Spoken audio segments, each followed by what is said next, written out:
my disciplinary training is in medical anthropology, so of course my discipline is going through all these questions about sexuality, sort of trying to move away from just sexual and reproductive health into sexual rights, pleasure, etc.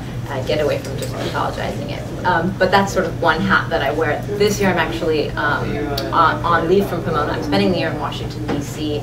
At the Woodrow Wilson Center, which is a think tank. And I think it really, I've actually been up against a lot of situations where people in the policy world could very much benefit from anthropological methodology and research, specifically concerning sexuality.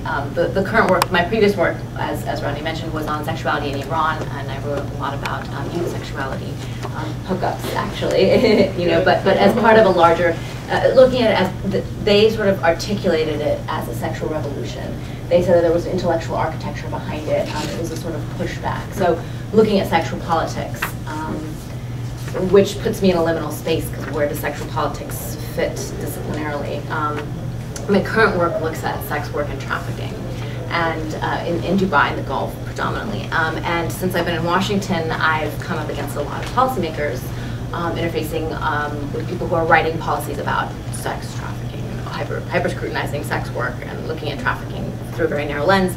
And then I sort of talk about my research, and they're just like, look at me like, oh my God, because they've been writing all these policies not informed by actual ethnographic methodology, not informed by ethnographic research. They're just policies that maybe come from a Euro-American idea of what, sexuality or sex work or transactional sex even is. And so I think one of the things that this journal can contribute, that anthropology can contribute, is helping people outside of just our discipline look at how, the data that we have, how that can be positioned in different communities as well.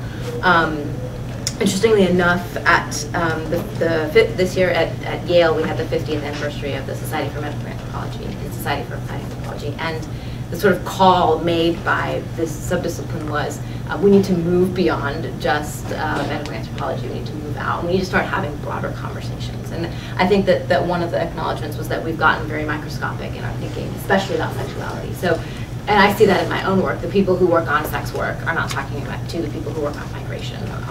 People who work on trafficking aren't talking to the migration people.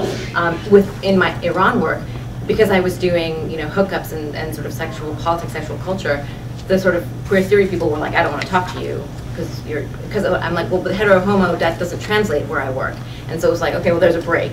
But I think we need to be having more conversations across. And I think obviously anthropology is a natural home for conversations about sexuality, given that in the last 40 years it's anthropology that's contributed to separating sex, gender, sexuality, and recognizing that they aren't necessarily causally related. So I just want to sort of share with you some of the questions that I've been hearing from the various interdisciplinary nexuses I've sort of been floating around in the past few years. It seems like it's important to reconstruct a history of the way that gender and sexuality sort of have evolved within the discourse, and I think that that's something we may want to go back to. We've also not really gone as far as interrogating subjectivity within sexuality, so that might be something, again, for us to think about. How do we do that?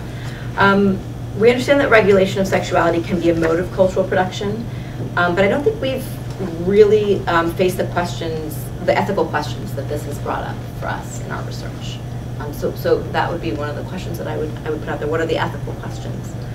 At the end of volume 1 of the History of Sexuality, Foucault raises the possibility of a post-sexuality and a different way of thinking about that. And I think that that is a really interesting concept for us to come back to. What would be the concept of post-sexuality? Are we in that moment? And how do we manage and understand the social transformations that are taking place? What are we looking at in terms of a transformation of intimacy and sort of different economies of transaction, pleasure, etc.? And then I think one really important area for particularly this journal is how do we put sexuality back together with race, class, and ethnicity? It's sort of been pulled apart a little bit, and I see it as needing to sort of to come back in. And should we gender the sexual?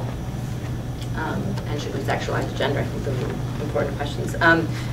We may be in a moment sort of categorized as this sort of tyranny of theories or tyranny of categories, as Jeffrey Weeks would say, where some categories and categories hetero homo have been reified, which could be a sort of a scary return to essentialism. So we want to be careful of of that, which I think this sort of cross conversations would get at that tyranny. You know, a lot of what I was actually going to say has already been said, but I think that people whose work and writing shapes the contours of the same debate can come together around thematic issues in a journal like this. So if we start to think about building issues around certain themes, you can get people coming from the different, you know, maybe legal anthropology, visual anthropology, medical anthropology. We can get people coming in from different places to have these larger conversations, which I think is something that we've been missing, especially in the last decade or so. We've gotten very narrow, and I think we need to do that.